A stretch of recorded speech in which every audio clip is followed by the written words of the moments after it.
Welcome to the real Monster Garage, the armored regiments of the Canadian Army. We are the crews of the armored fighting vehicles that keep the peace, and if we have to, we make the peace.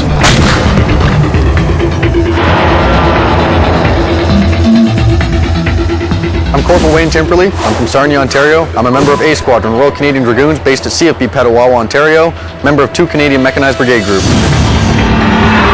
We are the eyes and the ears of the brigade. It's our job to go forward and pick up the information that the brigade commander needs to be able to determine what he wants to do with the assets that he has within his brigade. It's an exciting job just because we're out in front.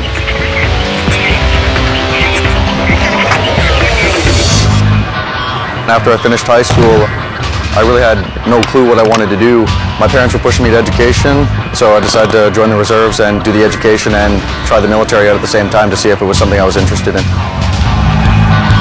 After being in college, I knew that I could never, ever be the kind of person that goes to work and I have a cubicle.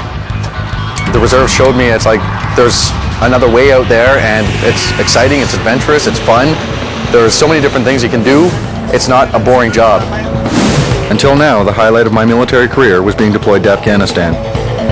You want to be able to put all the skills that you're learning here in the training area, you want to get overseas into a theater and you want to be able to put those skills into motion.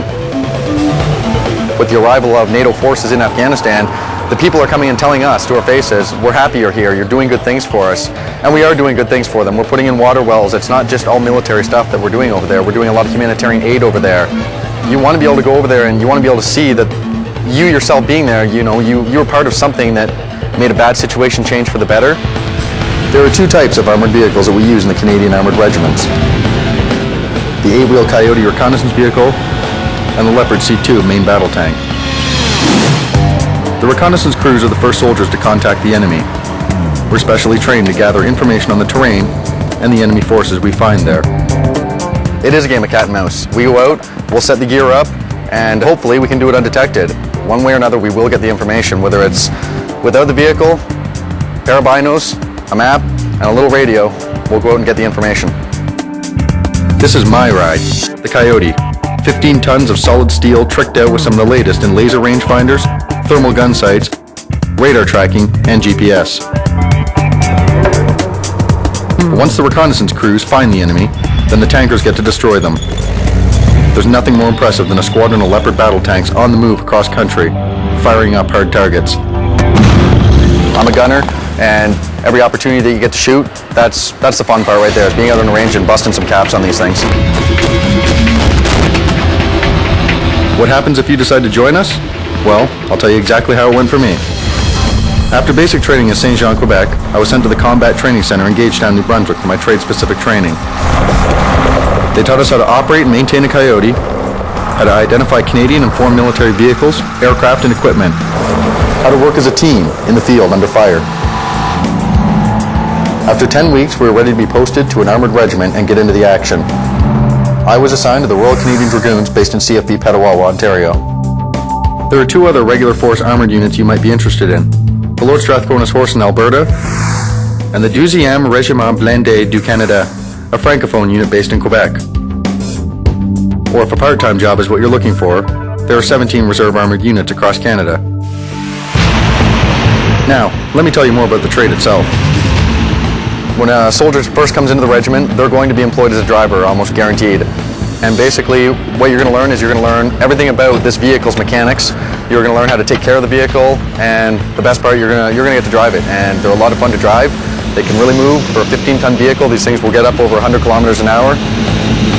After you've done that for usually about a year, maybe a year and a half, you'll get another course, and the course will most likely be the surveillance operator's course.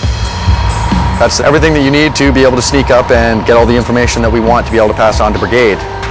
It has 2 variants. One's a remote where you can take the kit and you can physically move it from the vehicles, and then the other is a mast that will come up out of the Coyote itself, and it gives you 2 different options. One, you can park your vehicles down in a low ground and just put your sensors up above so that you're not giving your vehicle's position away. Or if perhaps you're in a wood line, then you'll put the mast up and you'll basically blend in because the mast kind of looks similar to a tree. No other country in the world has it, and this is one of the reasons that we're in extremely high demand as Canadian recce soldiers.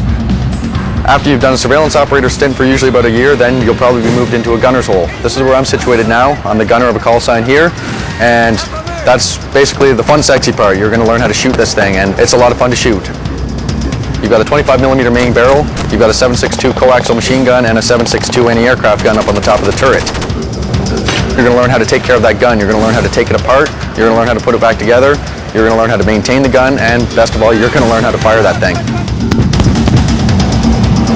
1, 2, 3, go! But we're not just armored crewmen. We're soldiers first. We've been through the same basic military qualification as the infantry, the artillery, and the combat engineers. It's all initiative based. Even privates and corporals like myself, we actually have a say within the patrol. We can bring our ideas to our patrol commander and say, you know, maybe we should try this, and they'll take it into consideration. This is a trade where you need initiative, and if you want to use your initiative and you want to be able to go places, this is the place to do it.